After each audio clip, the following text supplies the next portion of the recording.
tentang awal kemerdekaan Indonesia tahun 1945 sampai dengan 1965. Selamat menyaksikan. Pose with the bands. Pose with the pose with the pose pose with the bands.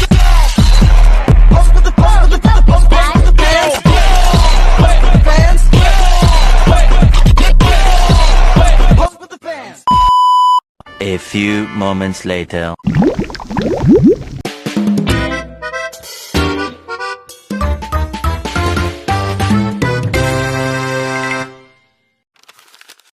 Masa awal kemerdekaan Indonesia tahun 1945 sampai dengan 1965 adalah periode yang penuh dinamika, ditandai dengan perjuangan mempertahankan kemerdekaan, upaya membangun fondasi negara, dan berbagai gejolak politik serta ideologi yang mewarnai perjalanan bangsa.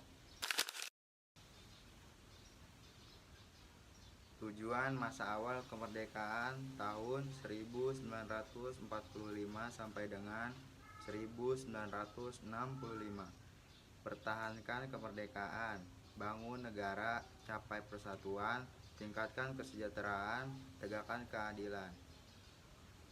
Latar belakang masa awal kemerdekaan 1945 sampai dengan 1965 adalah perjuangan mempertahankan kemerdekaan derigresi Belanda, perbedaan ideologi yang memicu konflik politik, ketidakstabilan sistem pemerintahan, krisis ekonomi dan masalah sosial, ancaman perpecahan akibat pemberontakan daerah.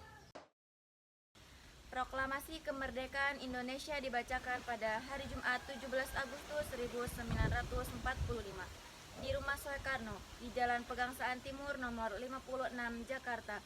Alamat tersebut kini dikenal sebagai Jalan Proklamasi. Tanggal 17 Agustus 1945. Waktu pukul 10.00 WIB. Tempat Jalan Pegangsaan Timur nomor 56 Jakarta. Makna awal berdirinya negara Indonesia. Proklamasi menandai lahirnya negara Indonesia sebagai negara yang merdeka dan berdaulat.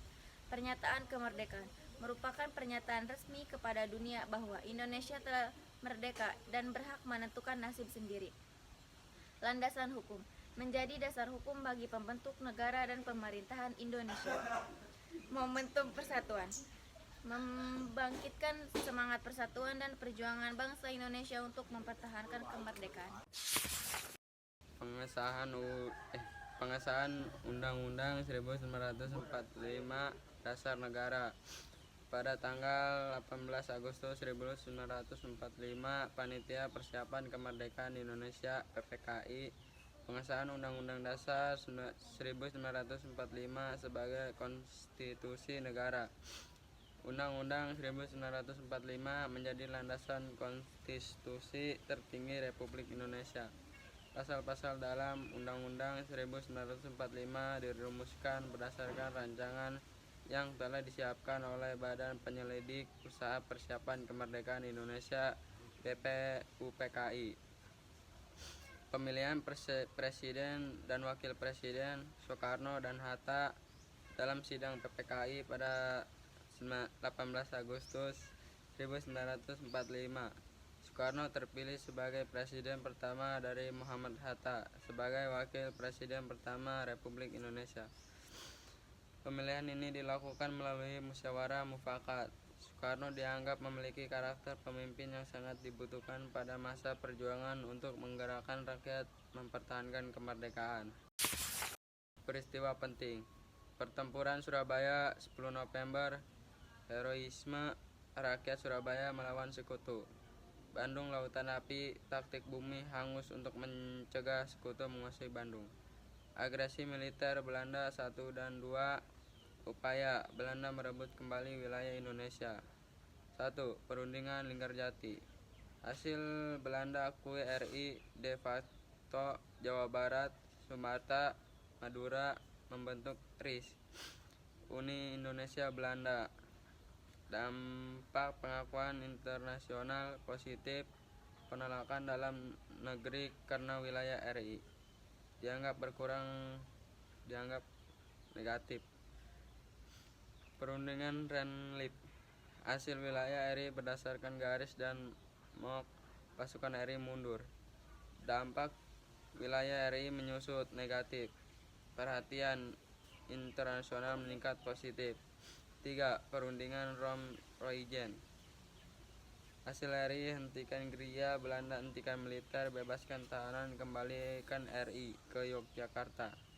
Dampak akhiri permusuhan buka jalan ke KMB positif, ketegangan internasional negatif. Peran Jenderal Sudirman dalam Perang Gerilya. Kepemimpinan. Memimpin gerilya meski sakit parah. Tujuan: buktikan eksistensi RI ke dunia internasional. Dampak: semangat juang meningkat, posisi Indonesia di PBB menguat. Gelar: Bapak Gerilya Indonesia. Pengakuan kedaulatan tahun 1949, Konferensi Meja Bundar KMB. Tujuan: menyelesaikan konflik Indonesia-Belanda. Waktu 23 Agustus sampai dengan 2 November tahun 1949, Den Haag. Peserta: Belanda, Indonesia, BFO. Pengakuan kedaulatan tanggal 27 Desember tahun 1949. Proses Belanda mengakui kedaulatan Indonesia melalui RIS. Hasil utama Belanda menyerahkan kedaulatan penuh ke RIS, masalah Irian Barat ditunda. 1.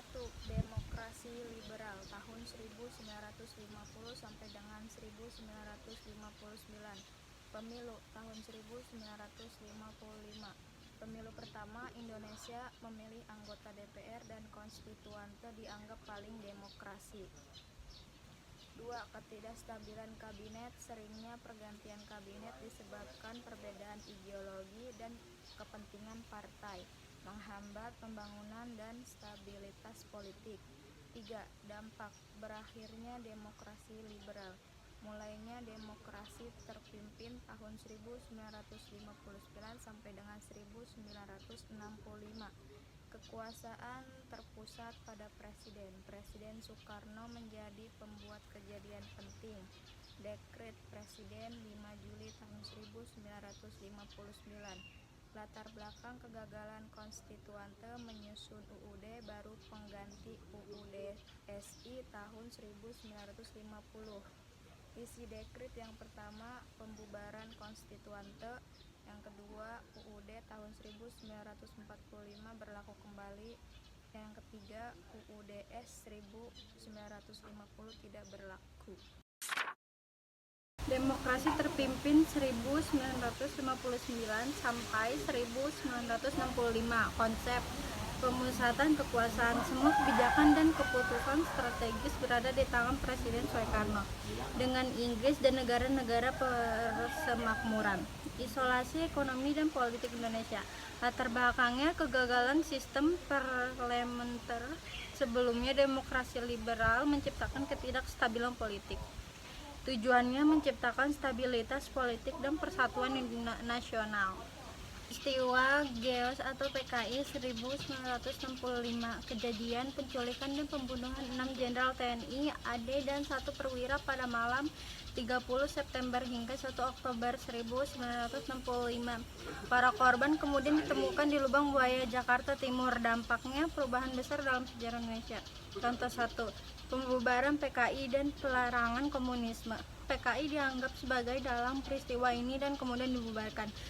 Contoh 2-nya, perubahan kepemimpinan nasional. Soekarno kehilangan kekuasaan secara bertahap dan Soeharto naik menjadi presiden, memulai era Orde Baru dengan narasi anti komunisme yang kuat.